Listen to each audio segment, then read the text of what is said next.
My name is Dr. Brian Curtis, and I'm one of the paleontologists here at Fossil Crates. And today I'm going to do what I should have been doing for years. I'm going to give my predictions in a video format that then we can go measure this time next year and see which came true. Now, this all starts in part because in 2025 I made a bunch of predictions, but I didn't formalize a deck. And as a result, the ones that came right, of course, looked like I did it after the fact. So this is a way of being yet another way of holding scientists accountable and testable, which I like. My favorite example is I've been saying Tyrannosaurus would be legitimate. It was legitimate for since 2014.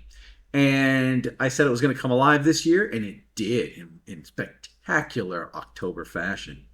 So in 2026, I'm just going to jump in, and I'm involved in this one. Snacks comes back. That's my prediction. We have not done the work. We've done the CT scans of the Allosaurus and of the Apatosaurus. Now we just need to CT scan Snacks. I'm predicting it's going to come up as a Theropod, but the other side's not convinced. So let's wait and see what transpires there. But that's my call.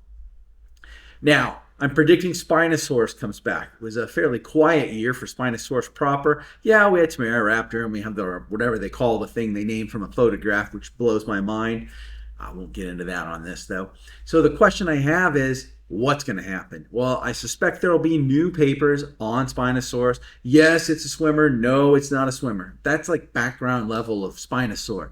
But I'm hoping and I'm predicting that we're going to have some cool new Spinosaur finds. Now, will it resolve anything? Heck no.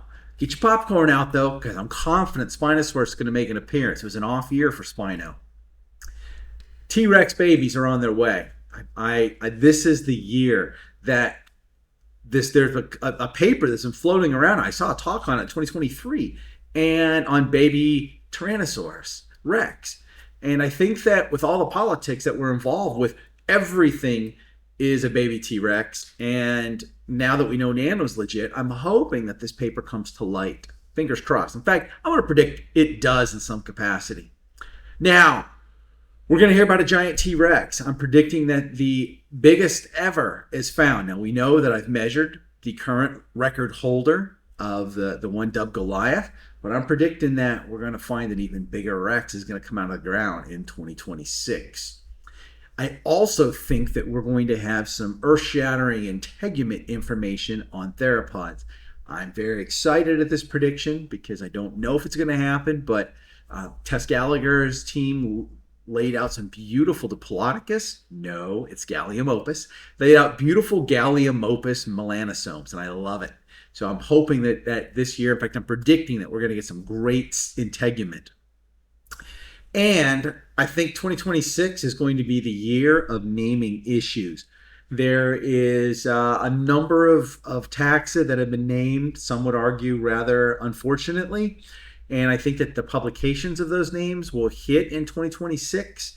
And I think that there's going to be a whole lot of chatter in the Discord servers about names of certain nanotyrannosaurines. I don't know if that's a thing, but it sounds cool. Now on the Sauropod front, the over-under is 4. I predict there's going to be 4 new Morris Information Sauropod genera published in 2026. Do you think there'll be more or less? Let's see what happens. Baby sauropods. I'm very optimistic that the world is going to hear about not 1, not 2, but 3 juvenile sauropods. Fingers crossed. Yes, it has to happen. So I'm predicting that this comes out. Now, whether it's a formal academic paper, put a pin in that, but I'm very confident that the world's going to see some baby sauropods this year. I also think that this is going to be a year, late in the year, of sauropod integument. I'm going to leave it at that. And after if it started in 2001, 25 years, perhaps the vernal specimen in Utah, this is the year. I'm calling it. I did not call it last year. I'm calling it this year that the Haplocanthosaurus, the Rosetta Stone for haplos, will be published. I've climbed all over. It's a beautiful specimen. I don't think it's a new genus. Really, I don't even think it's a new species. But I have not studied it in depth because someone else is working on it. And you have academic courtesy. All right, this is the most long shot of the proposals. That Brontosaurus, I finally get that paper published, and it does Brontosaurus in. I'm really hoping that's the case. It'd be great. Now, I'm predicting you hear some things about India, specifically a certain Indian theropod. I think is going to get a shakeup, and I'm very excited about that. I'm sure that there's going to be some sauropods of India because I'm thinking that China and Argentina have just keep cranking out incredibly good stuff.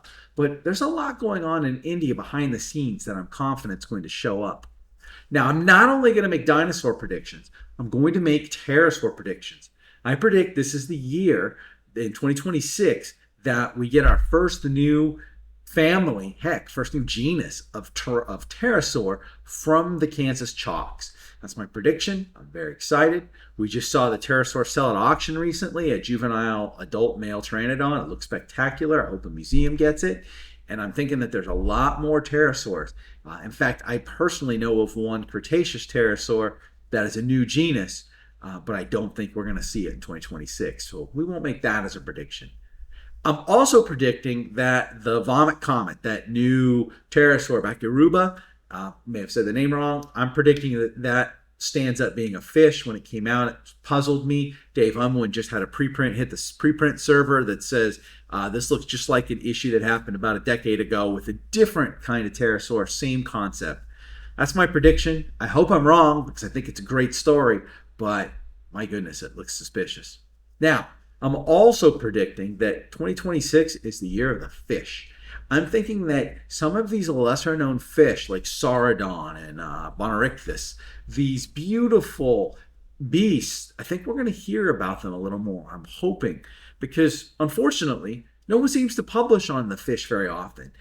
But a lot of the papers were done in the 1800s, earliest 1900s. A lot of room for research there, and people are still finding fish every single year. Now, I was just in Yale and I saw their big giant Tylosaurus, I think it's dubbed Sophie, that they mounted 30 feet in the air.